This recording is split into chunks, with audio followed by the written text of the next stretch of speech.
Here, kitty, kitty. Here, kitty, kitty. Here comes the bride.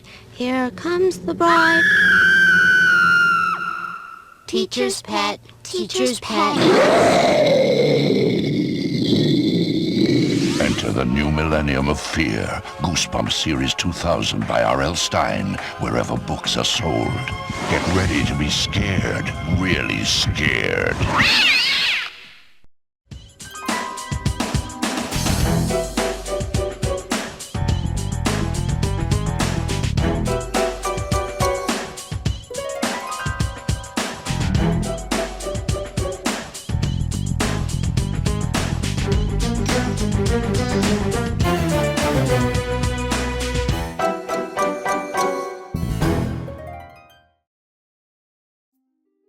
Happy Halloween, everybody, and welcome to the return of the Goosebumps Halloween Annual. You wanted more Goosebumps content, I didn't want more Goosebumps content, so let's compromise with yearly Goosebumps content. When I concluded the Goosebumps Monthly back in 2022, having looked at all 62 books in the original Goosebumps series, I was pretty burned out with the franchise. My lack of personal nostalgia for the works of R.L. Stine, combined with there being far more bad books than good books, made it a real challenge for me.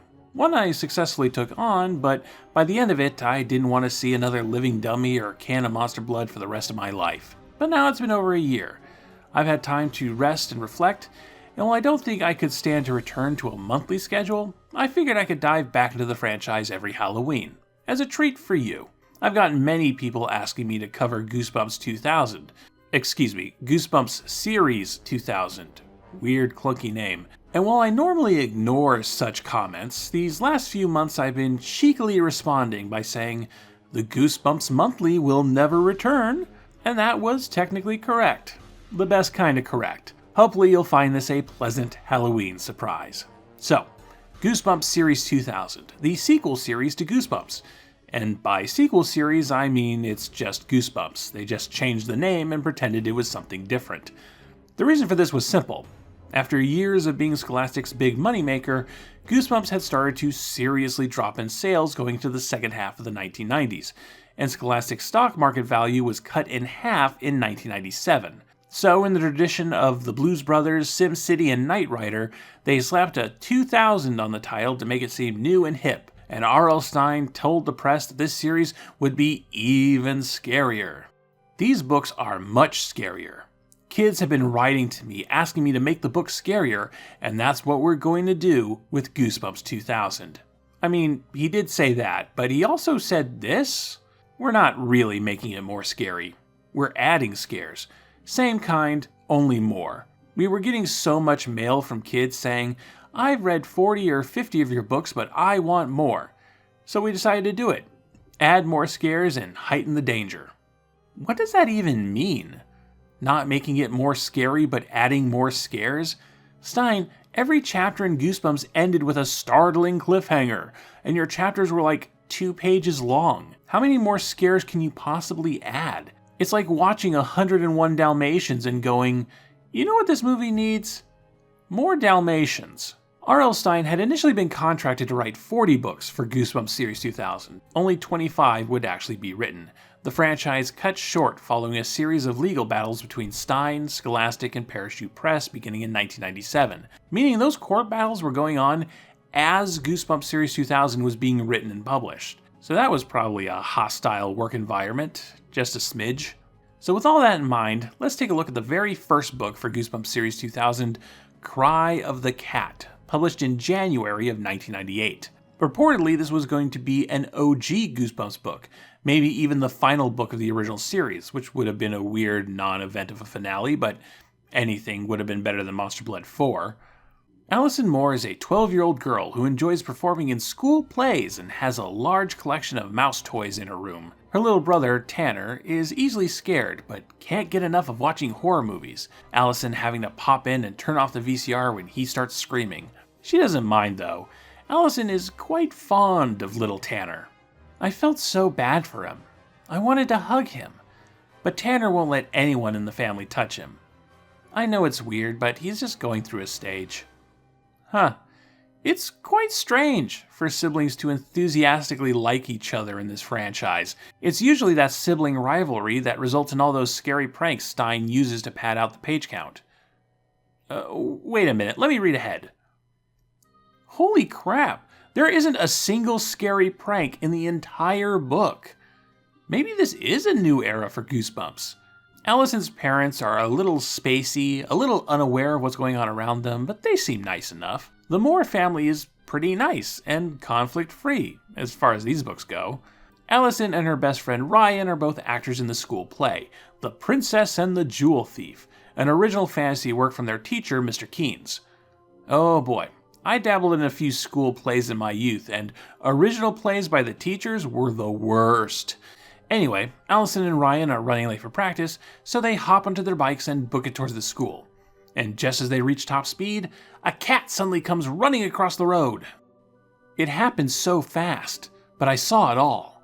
The cat under my bike tire, the cat's body under the wheel, a scrape, a squish. His head, the cat's head, came flying off the body. I saw its wide open eyes, the mouth pulled back in surprise. I saw the cat's head flying into the air. Holy crap, we're starting this book off on an intense note. Kitty decapitation by page 8? Maybe this is a genuine attempt to make the series scarier. Allison is horrified, but when she looks at the cat's body, she finds it intact. Huh, could have sworn that head popped off like a Pringles lid. She takes the dead cat back to the house it ran from, and a young girl named Crystal answers the door and seems panicked, not because the cat is dead, but because the cat is not. It springs back to life in Allison's arms and runs off. Crystal tells us the cat's name is Rip, and that her mom will be upset, and that Rip isn't an ordinary cat. Allison is shaken and perplexed, but can't worry about it now. She makes it to the school for theater practice, but as they're going through the motions, Allison swears she can hear meowing coming from somewhere on the stage. When she opens a cabinet on the set, Rip the cat jumps onto Allison's face, snarling. Allison wrestles with the cat for a bit, eventually throwing it across the stage. It all happened so fast. 2 boys were hoisting the heavy throne off the stage. One of them cried out as the cat flew toward him. The cat hit the boy's shoulder. He bounced to the floor. The startled boys dropped the throne. I heard a sickening crack as the throne landed on top of the cat. Yes, the cat is gruesomely killed again, and just like before, it springs back to life after a few moments and runs off. It's pretty clear early on that we're playing with the idea of cats having 9 lives and using it as a way to justify some truly graphic harm to an animal without actually killing it. That's not going to be everyone's cup of tea. Not everyone is going to be down for violence against small animals. But already we've got ourselves one of the most gruesome Goosebumps books in ages, maybe as far back as the melting face is in Welcome to Deadhouse. Things just continue to go downhill from there. Dinner is ruined when the family finds cat hair in their bowls of chicken noodle soup, and Allison nearly chokes on some. Then she discovers her collection of mouse toys thrown about her room. If this was any other Goosebumps book, she'd accuse Tanner of this, but Allison is quickly realizing that Rip is out to get her. She starts to get nervous, even starting to see the cat's face in places like inside her lunch bag. She is freaked out. And she should be, because one evening, she wakes up to find Rip smothering her in her bed. Pools of blackness swirled over my face. The black slowly brightened to bright red. My chest ached. My lungs felt about to burst. With a last desperate sweep of my arms, I grasped the cat's furry back with both hands and tugged it up an inch or 2.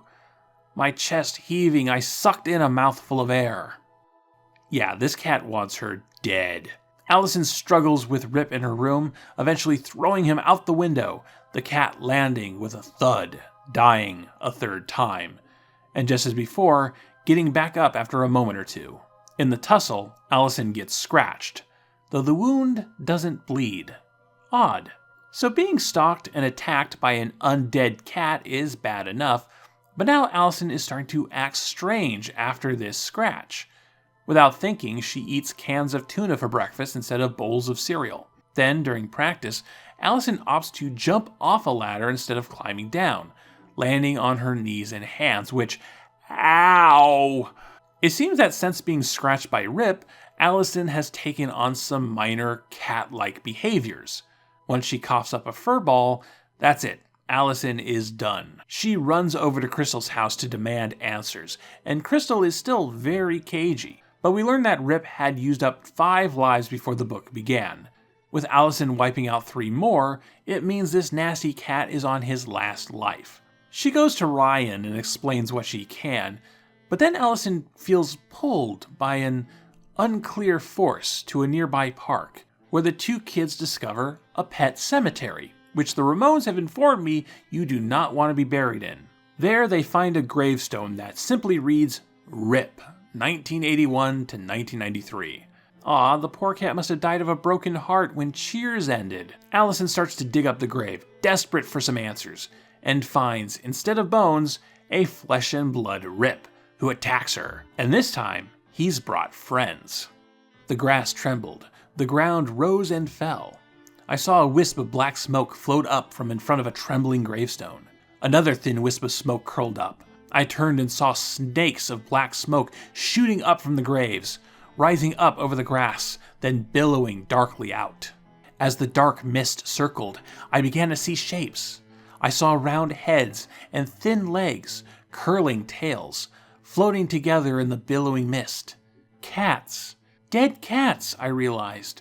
Ghost cats, floating up from their graves.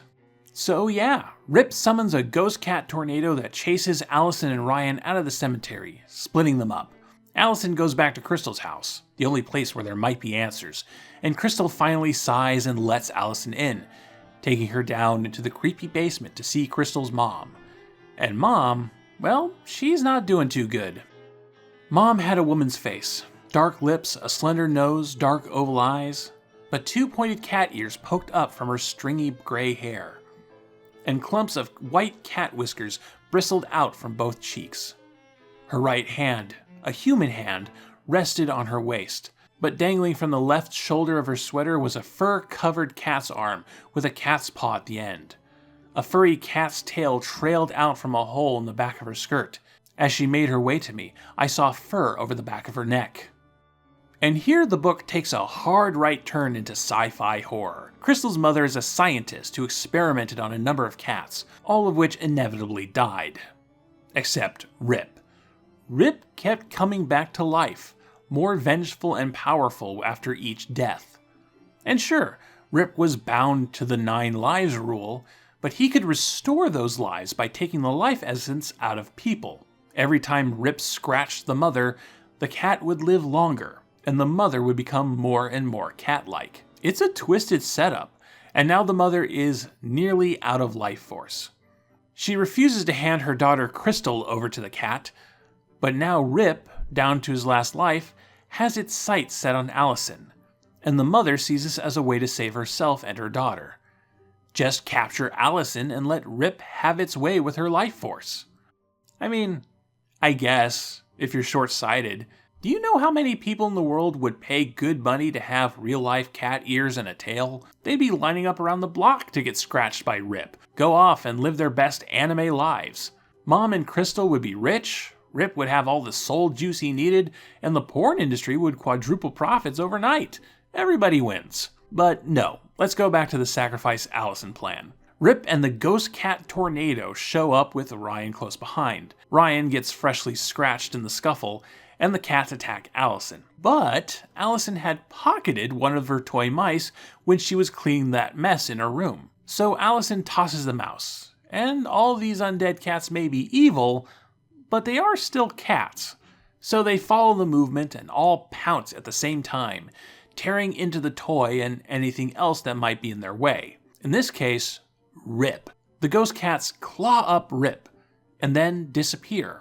The dark magic holding them here now gone because Rip is finally dead for good. The mother is still half cat, but she's relieved that she's no longer in danger, and she and Crystal can pack up and move as they figure out their lives.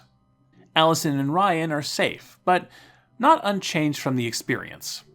Both having been scratched exactly once, they have no physical characteristics of cats, but retain a few behaviors that they're going to have to keep in check for the rest of their lives.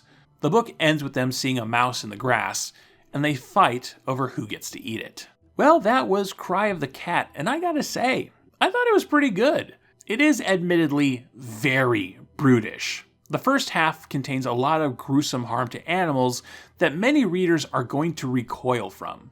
It's a book that plays on shock value and uses its premise of an undead cat to get a lot of animal death past the censors. Oh, see, the cat wasn't actually decapitated, it's just magic. Don't worry.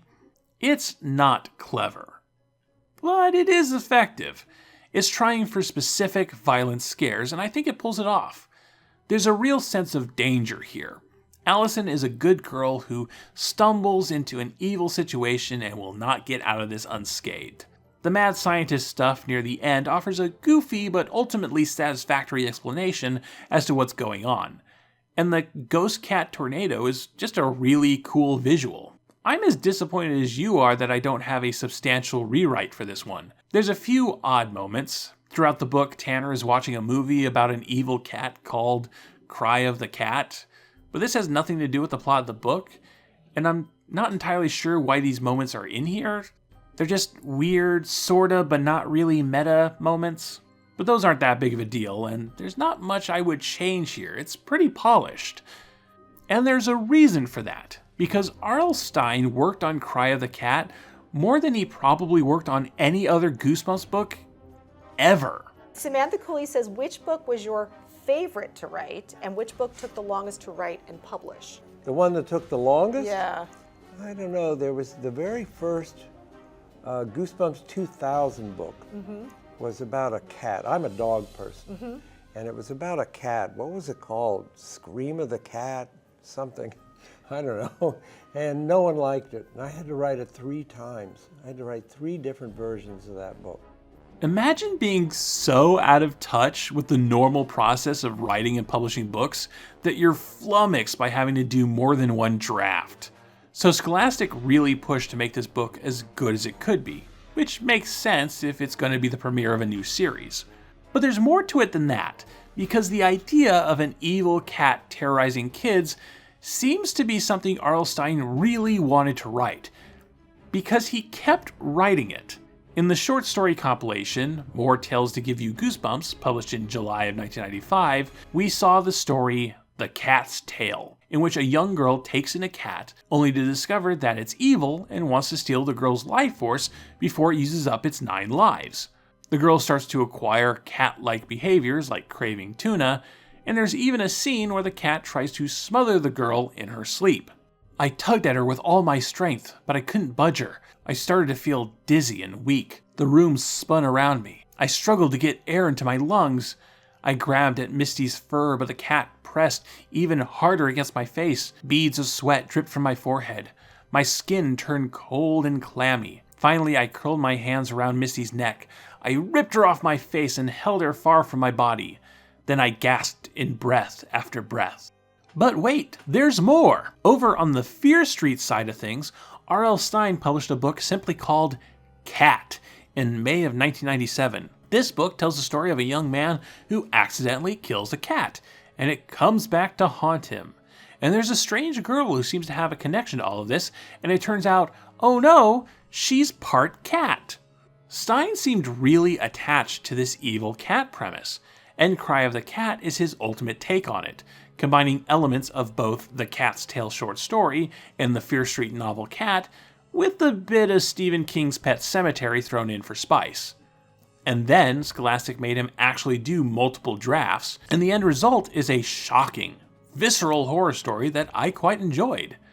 It's amazing what you can do when you actually put in some time and effort. Happy Halloween, everybody.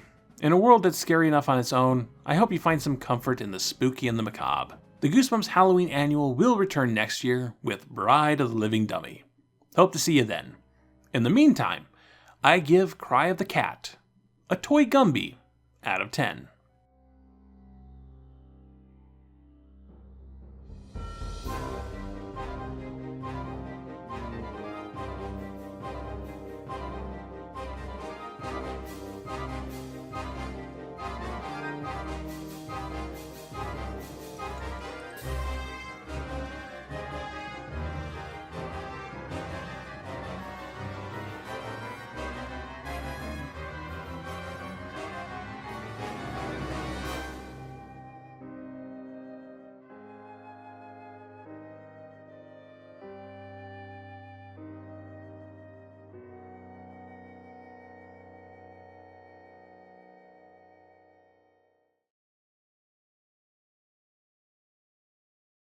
She said, she said, how do you get into your creative writing mode? She wants to start writing books. I'm a machine. You're a machine. I don't have any creative writing mode.